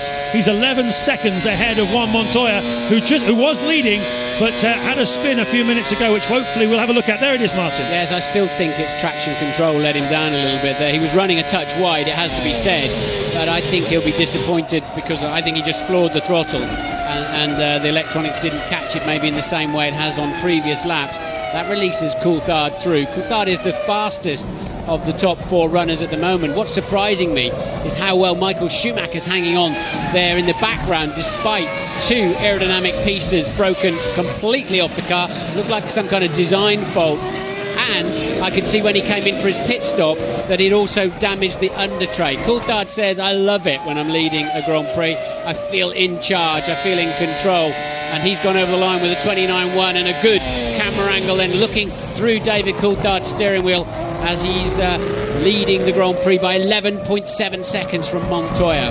Yep, some sensational onboard shots here at Albert Park this afternoon. Forward facing, rear facing, side facing, front wings. We've really enjoyed them, particularly that Coulthard shot. It's amazing to see how calm. Look at his eyes, just studying the racetrack ahead of him. We're a good hour and a half into this Grand Prix. The concentration required, apart from anything else, let alone the physical requirements of driving these cars. These men really are very hard indeed. And Montoya in second place, 11.7 seconds behind. Raikkonen third, Michael Schumacher fourth. But look how close Raikkonen is getting to the back of Montoya. He's taken a second out of him in the last lap, and he's really trying to make up for that drive-through penalty which he incurred for speeding in the pit lane at around three-quarter distance in this Grand Prix. It has been a stunning Grand Prix, you have to say. It's the first one run under the new rules with single-shot qualifying and all sorts of things like not being able to work on the cars between qualifying and the race. Who knows? Perhaps that contributed to the barge board falling off Michael Schumacher's car. Certainly the weather has played a part here today. Whatever, you've had a really stunning Grand Prix because the front three teams are very evenly matched, aren't they, Martin? Yes, you've got 5 different chassis in the top 6 of the Grand Prix so far. 2 McLarens, 1 Williams, 1 Ferrari, 1 Renault, and Frenzen's in 6th in the Sauber. Coulthard goes over the line, and he's got an 11.6 second lead. He can afford to pace himself now because Raikkonen and Montoya are busy watching each other, but it's Michael Schumacher who's the quickest man. And despite those problems, Schumi is just getting on with it. That must be a real handful, that Ferrari, at the moment. But look, he's keeping those two very, very honest, and don't count him out yet for a podium place. Absolutely. This is lap 52 of the 58 laps to go, and certainly heading towards a grandstand finish. Well, they've had a bit of rain to endure here, the Melbourne crowd, but they're certainly getting up on their feet now. They sense a bit of a thrilling climax to this Grand Prix. We all do, as Raikkonen closes on Montoya and Schumacher closes on Raikkonen. 3 of the most exciting drivers in Formula One coming very, very close together. David Coulthard, though, at the front. Let's not forget about him. He can sense his 13th Grand Prix victory around the corner, and he must be listening out to every part of his car. Raikkonen will be ruining. Remember, he went off behind the 2 Renaults after his drive-through penalty. He then had a leery one across the grass and gravel. Otherwise, I think he would have stayed in front of Montoya. Does it look to you as though Montoya's having a bit of a problem? Because Raikkonen just seemed to be closing up on him pretty quickly. Yeah, Montoya's car does look a bit of a handful at this stage of the Grand Prix. It's just a tyre balance thing, I think, rather than a specific mechanical balance. And of course, what he's doing, Montoya's backing Raikkonen into Michael Schumacher. That's good news. Yeah, indeed. It was interesting. I noticed that Montoya didn't change his tyres at that last pit stop. You mentioned, Martin, that the tyres had gone away. They'd had a big dip in form, and clearly the Williams team felt they didn't want to go through that pain again, so leave him out there with the tyres. But perhaps that strategy is, well, it's certainly looking as though it's putting a bit of a pressure on Juan Montoya in the closing stages. And look now, this is great. This is fantastic. Michael Schumacher, Kimi Raikkonen, Juan Montoya, right together. Who knows what's going to happen here as David Coulthard leads into the 53rd lap of 58.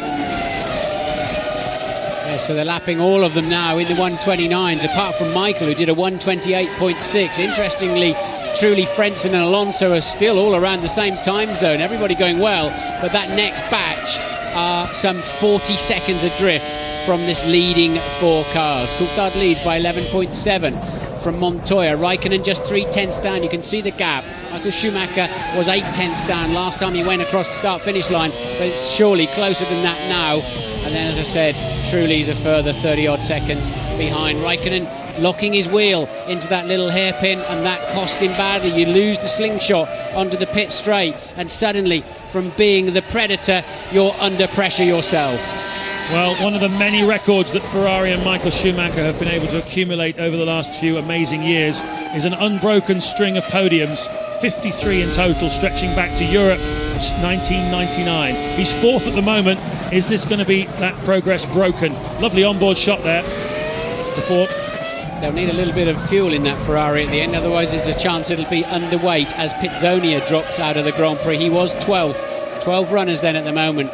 But 2 barge boards and a good chunk of floor missing weighs quite a lot. So they better hope that Ferrari's got a bit of extra fuel left at the end to make sure they're within the rules at the end of this Grand Prix. And there's Fisichella, seems to be having a few problems. Giancarlo Fisichella was in 9th place. Yep, diving into the pit lane. Sounded fuel related. It was spluttering and struggling. It sounded more like a sort of a fuel related problem there rather than a terminal situation for Fisichella, but he too looks like he could be out of the race. And look, once again Raikkonen then rebuilds an attack on Montoya. Coulthard 12.3 ahead now. He's looking comfortable, subject to reliability. But these 3, who knows what's going to happen? We know that Williams has got a great donkey in it with the BMW engine, but don't forget, Mercedes-Benz stole a very top man from BMW over the winter, and I think they've improved quite significantly too. So if Raikkonen can get in the slipstream, surely he'll have a go up the inside. Raikkonen versus Montoya, with 5-time world champion Michael Schumacher with a watching brief. Doesn't get any better than this in the last few laps of a Grand Prix. Certainly doesn't. Yeah, Mercedes have made enormous progress over the winter. I know one of the McLaren insiders telling me that they reckon it's the biggest step they've ever had out of Mercedes-Benz. The step from the end of last season to the engine they're racing here today. An enormous gain in horsepower, and you can see it for yourself really. It's been fairly evenly matched. Ferrari looked to have the edge through qualifying, but on race day the McLarens have been very quick. The Williams has been fairly quick, and certainly at the moment holding second position in the hands of Juan Montoya. You can't criticise that. It's been a very solid drive by Montoya, but a very exciting climax here. The problem Michael's going to have, I mean, he's adapted his driving to suit that car. He's got a lot more understeer, and he's turning in harder and earlier, and he's really compensating. The problem he's really going to struggle with is if he gets anywhere near the slipstream of that McLaren, he'll pick up even more understeer, and I think that'll stop Michael Schumacher really mounting a challenge this afternoon with those aero pieces missing. Coulthard then crosses the line. He's into lap 56 of the 58 lap race, and just remind you that we've got a new points system this season. Points now down to 8th place, and that's great news. The first recipients of that are likely to be Fernando Alonso on his first run for Renault, who's currently 7th, and 8th Ralf Schumacher. It's 10-8. 10 points for the win, 8 for second now instead of the old 6, and then it's 6 for third, 5, 4, 3, 2, 1 down to 8th place. Coulthard leading, lap 56, Montoya second, Raikkonen third, Michael Schumacher fourth, as they have been for the last few laps, just staring at each other like a bunch of prize fighters, just waiting for it all to go off. Is it going to go off in the closing stages, or are they going to finish like this? Behind them, Jarno Trulli, who's had a very interesting race actually, up the front, the early stages, dropped right back through the fuel stops. But he's obviously done very well to get himself back up into 5th place. Frentzen 6th after his fantastic grid slot of 4th place and running light in that Sauber. He's managed to hold on to 6th place. Alonso 7th, 8th Ralf Schumacher. Villeneuve and Button in 9th and 10th. We saw them lose out due to the pit stop strategies. Verstappen a lap down. Fisichella we saw spluttering just a minute ago. So just the 11 runners in the final couple of laps here at Melbourne, and are we going to get one of these three having a pass at each other? We're in that unfortunate aero zone now, where even if you've got a faster car, you start losing front grip, and Raikkonen just not quite fast enough to get into the slipstream to get a good tow down the pit straight and have a go into turn 1, which is where he's most likely to. And so you lose grip through that last corner, and look how in the clear air Montoya was able to pull away quite comfortably. VAR threw it away by going for a 3-stopper this afternoon, and they didn't fuel long for that middle stint, and that's what's cost them, I think, some World Championship points today. They'll feel very disappointed, I think, at the end of this Grand Prix. Coulthard then on lap 57 leads by 12.1 now, and there's the gap between 2nd, 3rd and 4th. So as winding down towards the finish, that's the mechanics on David Coulthard's car, and there's a pit reporter, name of Ted Kravitz, lurking, ready for the interview, ready to find out what the McLaren team made of this afternoon's Grand Prix. Well, they took the decision some time ago when they saw the pace of this 2002 Ferrari, which Michael Schumacher's racing here. When they saw that car early last year, they thought, we've got to change our tactics here. We've got to think of something really radical for 2003. They took the deliberate decision to bring out the car as late as 4th or 5th Grand Prix of the season, and then they modified for this season last year's chassis. This is it then, with Kimi Raikkonen in your shot and David Coulthard out front. It's got a new rear end, lots of changes, and it really has made a big difference, as we've seen here at Albert Park this afternoon. McLaren on the pace at Melbourne. There is the race leader, David Coulthard. Williams, the only one of the top 3 teams to bring their new car here, and at the moment it seems to be reliable, running in 2nd place with Montoya. And Michael Schumacher, minus various aero bits like barge boards and floor, in 4th place. He looks as though he's settled for that, hasn't he, Martin? I don't think he's got the car to challenge with. Raikkonen's the only man who can make a difference now, and he's not close enough. So it looks like this is how it's going to finish, unless Montoya makes a mistake. Coulthard just cruising around in the lead now. On his final lap, of course. This will be the 2nd time he's won the Australian Grand Prix. And and Raikkonen then, no, just nowhere near close enough to have a go. So a very eventful race indeed. It started under the clouds, which had brought rain about an hour before the start of the Grand Prix. Lots of unpredictability. Kimi Raikkonen made a pit stop before the race even started. And we've had several different leaders. Juan Montoya in the early stages, Kimi Raikkonen as well. And finally, David Coulthard. It's really been the new rules package, been laid out for the first time for everyone to see, whether it's spiced up the Grand Prix action. Certainly the weather conditions have done that. But there's no question that this has been a great spectacle. Very, very close racing. Just a couple of corners to go now for David Coulthard. He won here back in 1997. Are those eyes smiling? I wouldn't be at all surprised if they are, because David Coulthard from Twynham in Scotland wins the Australian Grand Prix for the second time in his career, his 13th Grand Prix victory, and Martin Brundle, who is relatively closely associated with him, is smiling. Montoya second, third Raikkonen, and fourth Michael Schumacher. And well, what did you think of that? What a great Grand Prix.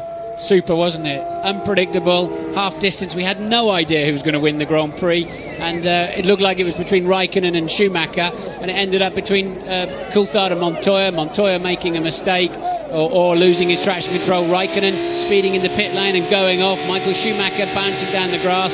Is that what caused his barge board to come off? I tend to think not. I think it was a design fault, and Coulthard keeping his head and driving a very mature race, coming through and winning by 8.6 seconds.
Can you please make room?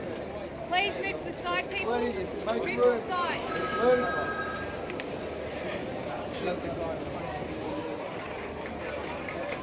Woo!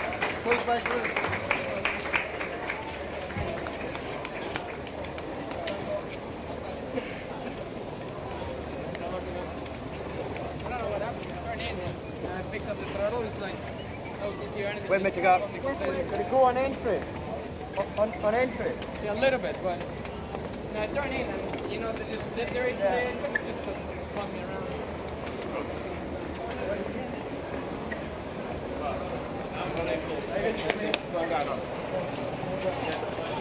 Come here.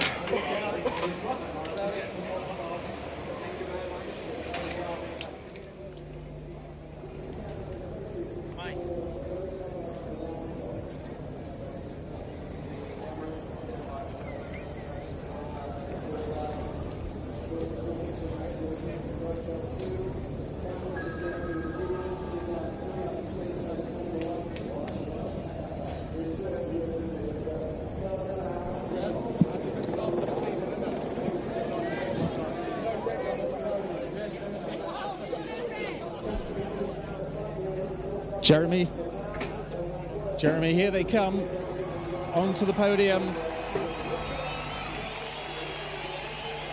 David Coulthard on the podium with Kimi Räikkönen and Juan Pablo Montoya.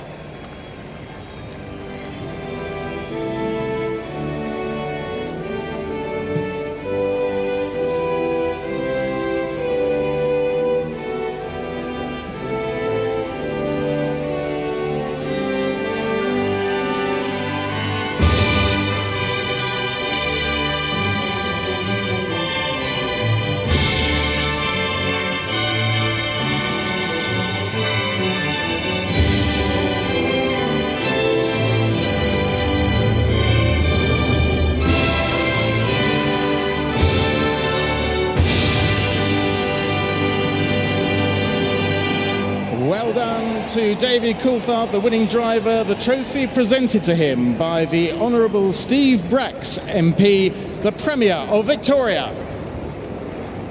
David Coulthard, winner of the Foster's Australian Grand Prix 2003. To the winning constructor, West McLaren Mercedes, represented by their Managing Director Martin Whitmarsh, the trophy presented by Ted Kunkel, President and CEO of Foster's Group.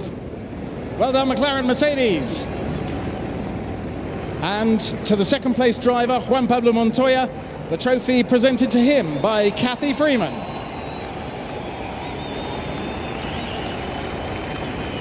And to the third place driver, Kimi Räikkönen, the trophy presented by Colin Osborne, the President of the Confederation of Australian Motorsport. Well done, Kimi. And there is the first podium of 2003, and the champagne flies!